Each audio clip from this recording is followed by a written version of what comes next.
Dr. Brent Wallace, Chief Medical Officer of People's Health, to talk about the holidays. It can be a time of joy, but for a lot of people, it's also a difficult time of year. Dr. B, first of all, Merry Christmas to you and Happy New Year.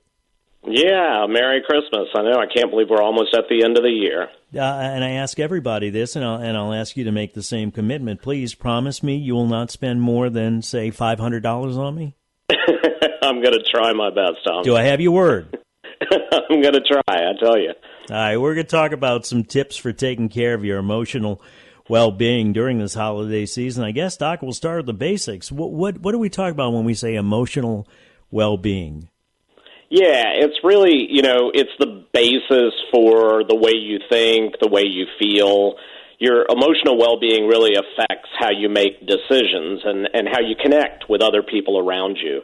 And what's really critical is it's also a key part of your overall wellness, your health and wellness. And the CDC actually says positive emotional wellness can actually lower the risk of certain diseases or even sicknesses, things like cold and flu and even injuries. So it is really critical. So there is a linkage there, huh? Yeah, absolutely. Emotions are extremely important. How can the holidays affect our well-being? Well, it's probably not going to be surprising to anyone, but the American Psychological Association says that almost 90% of adults in the U.S. have increased stress during this time of the year. I'm sure a lot of people are experiencing it right now, and it may be related to trying to host that, perfect dinner party or choosing the perfect gift for somebody. And then, if you have to manage travel this time of year, that's extremely stressful. A lot of people have tight budgets right now, too. And then, of course, there's going to be the family coming to town, and spending a lot of time with that family. Dynamics can be variable, and so that can cause a lot of stress for people, too. So it's going to be, specifics are different for everybody, but it's understandable why so many people can feel overwhelmed at this time of year. Yeah, and as you mentioned family, I think, thank God for alcohol. I'm just kidding, okay? I'm just playing around.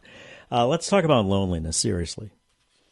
Yeah, loneliness can really affect your well-being as well, and it's super common, especially in people who maybe live alone, or if you've lost a loved one, and not even necessarily recently. This time of year can actually kind of exacerbate those feelings of loneliness if you lost someone even a few years ago.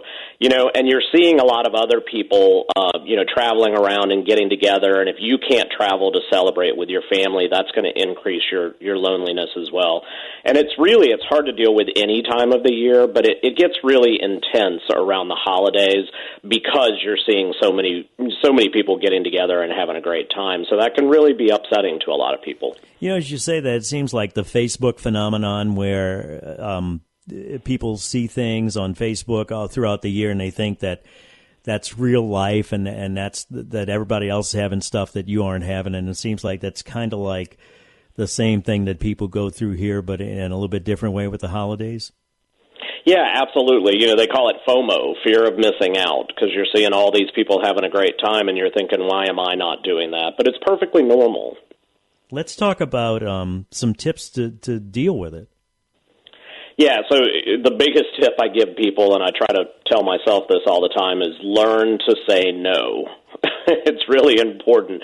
During the holidays, you're going to feel a lot of pressure to accept every invitation, but really there's only 24 hours in a day, and there's no way you can fill all of those obligations because you've got to have time for yourself to rest, to decompress, and really focus on your own well-being. And so I tell people all the time, kind of pause and think about what your priorities are going to be for this holiday season.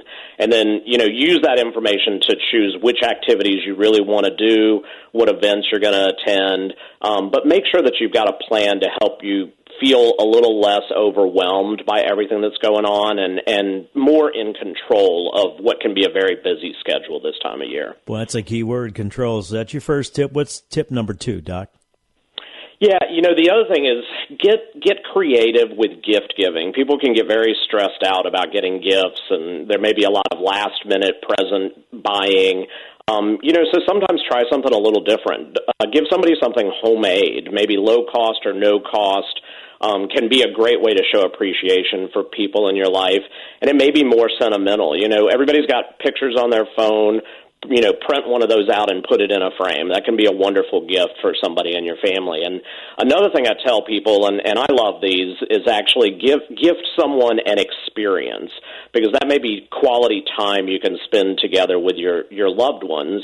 And, my wife does this for me all the time. She recently did an oyster tour down in Buras, and it was one of the best gifts I had ever gotten, because we got to spend time together, and I learned how to shuck oysters and eat them all.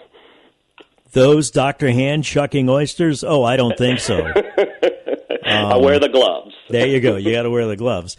But Doc, along those lines, my kid's fiance made for me a stained glass image of, and how you and I share an affection for boxers.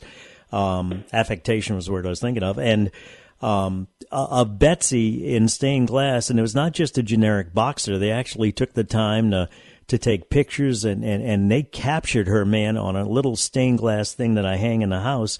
And that is of more value to me than a brand new car. I'm not kidding. So there is something to be said for that. Absolutely. Yeah, that's the presence you're always going to remember. I've got a painting of mine hanging in the hallway. Yeah, if you send me a picture, I might be able to get you a little stained glass thing made. We'll talk about that later. Let's talk about tip number 3 when we come back. We're talking to our friend, Dr. Brent Wallace.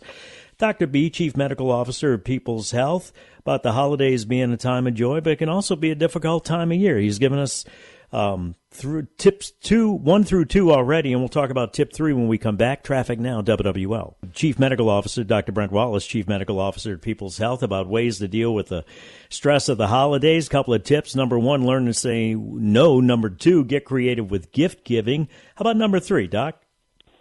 Yeah, so don't forget to take a break, from all the chaos when, you're focusing on trying to make your family happy, but don't forget to take care of yourself as well. So if you start feeling overwhelmed, hit pause, maybe sit down and watch a movie this weekend. Maybe you can drink some hot cocoa outside or just walk around the neighborhood. And if you're still feeling stressed, take some time, deep breathing or meditation, really try to relax a little bit.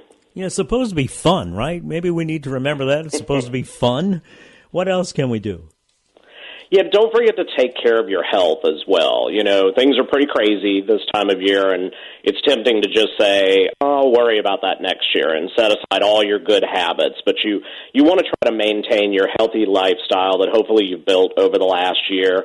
That's going to really improve your emotional state and make it easier to get through the holidays and everything. So try to eat some healthy foods. We know there's going to be a lot of holiday baking and fried turkeys and all of those things, but don't abandon good nutrition altogether. You want to try to find a little space on your plate for fruits and vegetables, and make sure you're drinking enough water as well. How about another tip? Ways yeah, to so support your I tell emotional people, health? make sure you try to stick to your sleep schedule. That's really important because you can lose sleep during this time of year, and that's going to stress you out.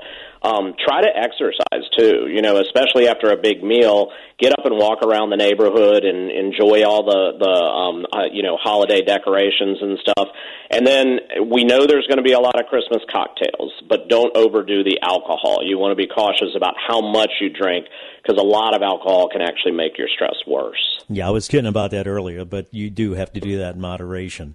Something else to do, Doc, that you can do to kind of help yourself with the stress of the holidays?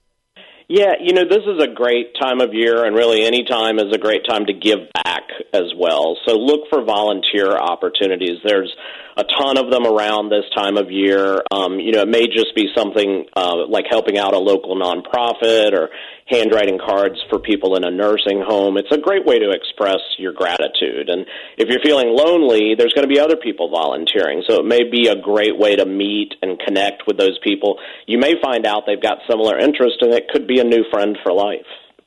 Final tips, Doc? Yeah, I think the other thing to remember, Tommy, this is really important, is don't be afraid to reach out. If you're really feeling stressed, are sad or alone, you want to make sure that you ask for support. And that can be from your loved ones, your family, or even your healthcare provider.